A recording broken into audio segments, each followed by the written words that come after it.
Maal godha maqaan inni maqaan isaa abdiisaa abjuudhaan nyaatamee goda abjuu maratee ciisa. Inni maqaan isaa obsaa garaachi isaa yaadaan dhumee imimmaan lakkuun roobsa.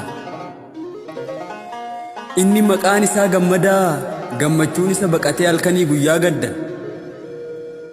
Inni maqaan isaa doktoraa jiraachuun itti jabaattee jireenya ofii abaara. Inni maqaan isaa maandisaa gadi bahuyyuu dadhabee mana keessa maratee ciisa.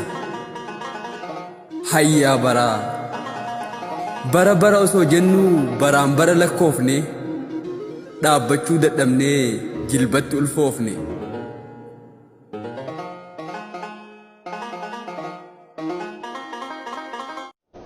Dhaabbadheen gama ilaale hundume isaa taajjabee dubbii silaa iyyuu gaafatu anis godhachuu jalqabe.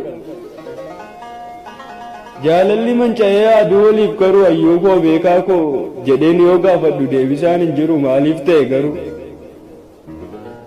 Taa'een of taajjabe kopuma koo kolfee eenyummaa koo jibbee ani iyyuu of balfe. Yoo nana taajjabdu isinuu yaa biraa gurbaan hin maraate moo sila nagaa jira. Dhoksaadhaan asaastu yoona sagalee awwaaltanii anuu yoon maraadhe maaliin ani dhattanii. Ani nagaan qaba lakkii hin maraanne yaa fira osoma taajjabuu fixee dabarse bara.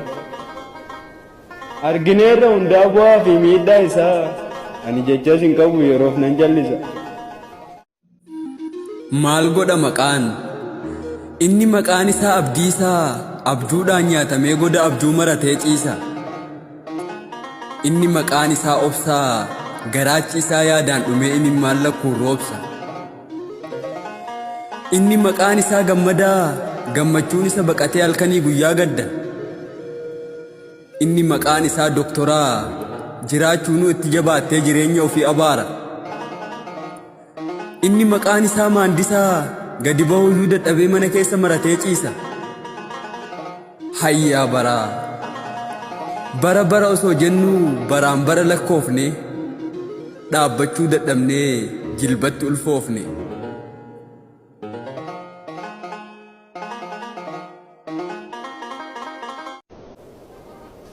Barri silaa hammaate gaangettuu ilmoo dhale namnis garaa walitti jabaatee duuda walitti gale. Inni tokko jaalala facaasa inni kuun immoo jibbaa mancaasa. Inni tokko dhugaaf bu'a inni kuun dhara fo'a.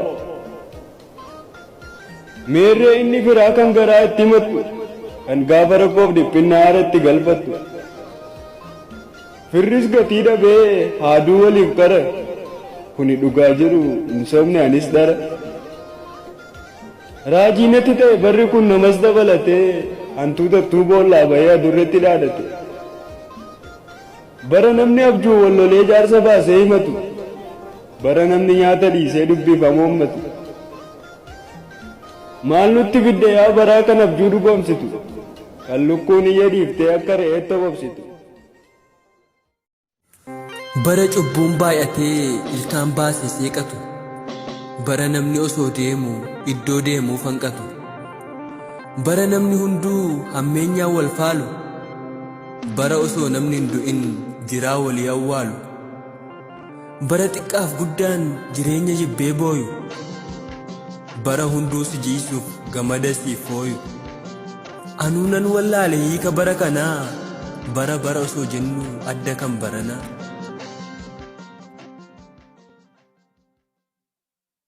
Tanjiide haajiiduu ammaas nin jaarradhaa waan rabbiin naa qoode wiliidhaan afadhaa.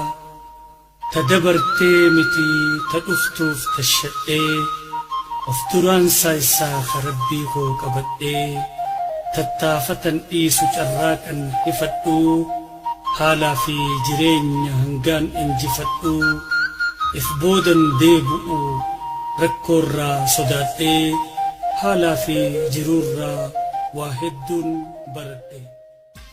Alhamdulillah jenna shukri rabbi guddate khadii kana nuffanne mootiin beeksisa miti ayyoof abboo baradhu barsiifadhu ilmaan